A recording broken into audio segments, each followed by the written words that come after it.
Et si je vous disais que l'un des grands méchants des prochaines phases fait déjà partie du MCU et qu'on a eu l'occasion de le voir en action de nombreuses fois? C'est ce sur quoi porte cette nouvelle exploration, la première depuis la rentrée, une exploration qui signe le retour des vidéos après quelques semaines de repos. Du coup, c'est un peu le début de la deuxième phase de la chaîne, une phase qui, je vous rassure, sera riche en contenu, que ce soit concernant l'univers de Marvel ou non. Pour la vidéo d'aujourd'hui, j'ai décidé de revenir en détail sur l'un des personnages les plus mystérieux de l'univers de Marvel au cinéma. Un personnage qui bizarrement recommence à faire parler de lui, notamment à travers certaines rumeurs très cool mais pas que, puisque ce sera l'occasion pour moi de vous partager plusieurs théories le concernant. Maintenant que j'ai capté votre attention, explorons l'univers cinématographique de Marvel, comme d'habitude entre analyse et théorie, à la recherche d'éléments très cool ou d'éventuelles réponses.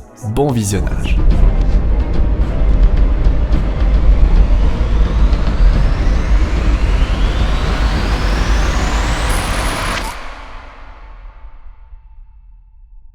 Red Skull aka le gardien de la pierre, ou encore Schmitz pour les intimes. Probablement l'un des personnages que j'aimerais le plus voir en action durant les prochains films du MCU. Depuis les événements d'Avengers 3, nous sommes nombreux à avoir souhaité traiter son cas, et disons-le, son personnage est aujourd'hui l'un des plus mystérieux de la saga.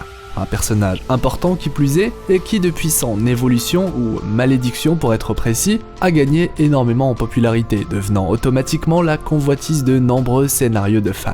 Mais du coup, concrètement, le retour de Red Skull dans le MCU en tant que grand antagoniste, est-ce réellement envisageable? Et surtout, comment peut-il être mis en place? L'une des théories les plus connues concernant le retour de Red Skull concerne bien évidemment sa libération après que Thanos ou Clint ait récupéré la gemme de l'âme, car après tout, s'il n'y a plus de pierre sur Vormir, à quoi bon qu'il en reste le gardien? Une théorie que j'ai déjà traitée dans d'autres vidéos, mais qui sera finalement plus ou moins invalidée par les frères Russo, car d'après eux, Red Skull serait toujours prisonnier de Vormir malgré que la gemme n'y soit plus, la malédiction du gardien étant liée aux pierres elles-mêmes et non à l'emplacement de celles-ci. Et ça, on le sait, ce sont bien les gemmes qui ont maudit Red Skull comme il l'explique lui-même, téléporté par la gemme de l'espace, puis maudit par celle de l'âme, condamné à servir de guide et gardien pour l'éternité. C'est évidemment bien plus complexe, mais je préfère rester bref, pour ne pas me perdre dans mon cheminement d'idées et aussi ne pas vous perdre par la même occasion. Comment est-il alors possible pour lui de se libérer et d'éventuellement emporter avec lui un quelconque savoir ou pouvoir?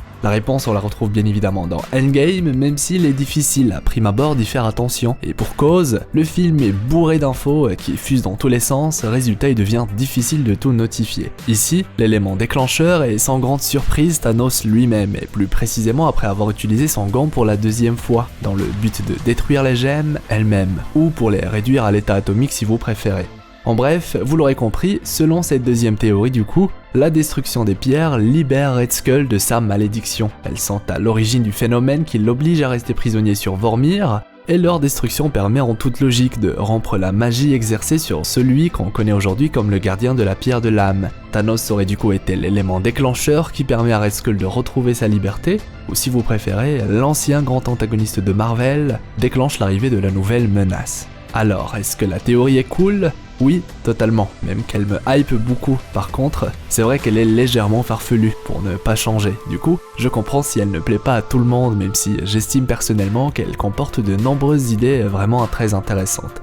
Une chose est sûre, peu importe le moyen qui permet à Red Skull de se libérer de sa malédiction, je pense personnellement que le personnage sera bel et bien présent pour la suite de l'aventure et je l'ai toujours dit, Red Skull a énormément de potentiel et Marvel serait bête de ne pas en profiter. Là où ça devient très intéressant, c'est qu'on a eu récemment l'occasion de voir passer une grosse rumeur selon laquelle Marvel aurait bel et bien des plans pour le personnage de Red Skull. L'information nous vient sans grande surprise de nos copains anglophones, une info partagée apparemment par une personne de confiance qui aurait auparavant leaké des informations aujourd'hui confirmées. Mais bon, gardons à l'esprit qu'il s'agit ici uniquement d'une rumeur et du coup, l'information est clairement à prendre avec des pincettes. Mais bon, voilà. Comme précisé, l'idée est vraiment cool et encore une fois, selon moi, le retour de Red Skull après Endgame, c'est surtout une question de temps, histoire d'étoffer le lore autour de lui, puisque désormais il est bien plus qu'un simple humain. Mais du coup, de quoi serait réellement capable un Red Skull en liberté, et en quoi représente-t-il une menace pour nos Avengers ? L'un des éléments qui m'a directement frappé depuis sa transformation, c'est premièrement son physique. Mi-humain, mi-spectre, il possède la faculté de léviter, ou peut-être même de voler. Son corps, lui, semble venir d'une autre réalité, il est même possible qu'on ne puisse pas interagir directement avec son physique et du coup, qu'il puisse être insensible à des attaques de nature physique. Bien entendu, l'élément le plus intéressant le concernant est bien évidemment en rapport avec sa capacité à connaître les personnages qui souhaitent mettre la main sur la gemme de l'âme. Il arrive par exemple à appeler les personnages présents sur Vormir avec leur prénom, et même le prénom de leur père, sans pour autant les avoir vus auparavant, et en tout cas rien ne le suggère. On a par exemple eu le cas avec Thanos, Gamora ou encore Natasha et Clint. Il est donc logiquement doté d'un quelconque pouvoir ou savoir si vous préférez, un savoir limite divin qu'il est le seul à avoir démontré au sein du MCU et personnellement, ça m'intrigue beaucoup. L'origine du pouvoir est quant à elle facile à deviner et selon toute logique, la source du pouvoir doit être liée aux pierres d'infinité, ajoutant Red Skull à la liste des personnages de la saga à avoir eu des pouvoirs via les gemmes. Ce savoir, qui peut a priori sembler assez useless, pourrait en réalité se trouver être bien plus dévastateur. Après tout, nous n'avons eu pour l'instant qu'une fraction de cette faculté. Une faculté qui pourrait à l'avenir permettre à Red Skull de dominer totalement ses opposants si on estime que cette dite faculté lui permet de connaître les pouvoirs, les habitudes ou encore ce à quoi pensent ses opposants. Et ce n'est qu'une idée parmi tant d'autres. Red Skull pourrait en réalité bénéficier de nombreux pouvoirs suite à son séjour en tant que gardien de la gemme de l'âme, une pierre dont on ne connaît pas grand chose, y compris ses pouvoirs, et là, je laisse votre imagination faire le reste. Alors, bien entendu, il est possible d'aller plus loin,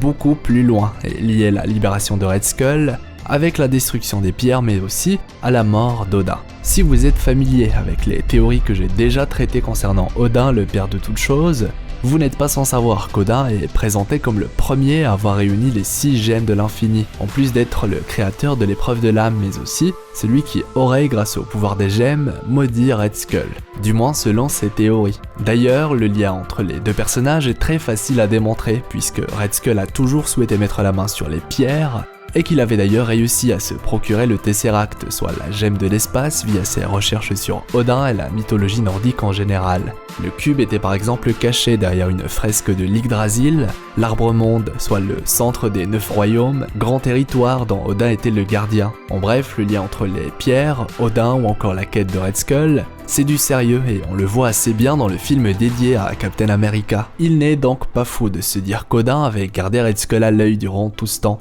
dans le moment propice pour le punir. De plus, on le sait, Odin était bien le possesseur de la gemme de l'espace et c'est même la seule pierre qu'il décidera plus tard de cacher sur Asgard.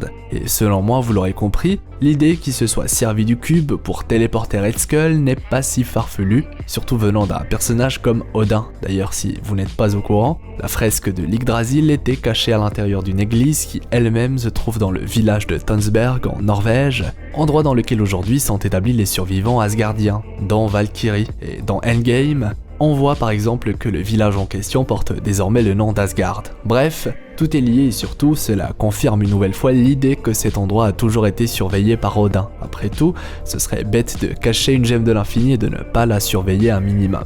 Pour en revenir au retour de Red Skull, selon cette troisième folle théorie du coup, la mort d'Odin et la destruction des gemmes auraient affaibli la malédiction qui désormais n'oblige plus Red Skull à garder Vormir, signant par conséquent la libération et le retour de l'un des antagonistes phares des comics et bientôt pourquoi pas, du MCU également. Ah oui, et vous en faites ce que vous voulez, hein, les deux personnages possèdent quelques similitudes, ayant en théorie tous les deux pris comme quête de réunir les gemmes, ils sont tous les deux présumés immortels et surtout, les deux possèdent une forme de savoir divin. Bref, c'est très farfelu, je l'admets, mais personnellement j'adore. Et puis les folles théories, ça ne fait pas de mal et en ce qui me concerne, il était impossible pour moi de commencer cette nouvelle phase de la chaîne sans vous partager un peu de folie. Bien sûr, la deuxième théorie a bien plus de chances de se produire, hein. En tout cas, j'ai très hâte d'avoir votre avis concernant tout ça dans les commentaires. Et bien voilà, c'est ainsi que se termine cette vidéo qui est d'ailleurs la première depuis la rentrée, une vidéo assez détendue qui signe le retour de l'explorateur d'univers. Et bien sûr, si de nouvelles informations cool concernant le MCU tombent dans les prochains jours, je me ferai un grand plaisir d'en parler entre analyse et théorie. D'ici là, je compte bien sûr continuer à vous parler d'autres personnages, de films ou univers du coup. Si vous ne voulez rater aucune sortie, il est fortement recommandé d'activer la petite cloche. Ceci étant dit, comme d'habitude, je compte sur vous tous pour me laisser un pouce en l'air, le fameux pouce bleu avec le gant de l'infini, c'est très important et ça récompense le travail fourni. J'ai pour ma part très hâte d'avoir vos retours concernant tout ça dans les commentaires, sachant que je lis tout le monde sans exception. D'ailleurs, n'hésitez pas à me dire dans les commentaires quels sont selon vous les anciens personnages à suivre de très près. Si c'est votre première fois sur la chaîne, vous êtes les bienvenus dans notre équipage d'explorateurs. Et si vous êtes sur Twitter ou Instagram, tous les liens sont en description. Quant à moi, je vous dis à la prochaine, vous souhaitant une agréable journée ou soirée. Merci d'être resté jusqu'au bout, bonne rentrée à tout le monde, je me permets de vous partager d'autres vidéos très sympas via les annotations de fin si vous ne les avez pas encore regardées, histoire de ne rien rater. C'était Hirosef, l'explorateur d'univers, pour vous servir.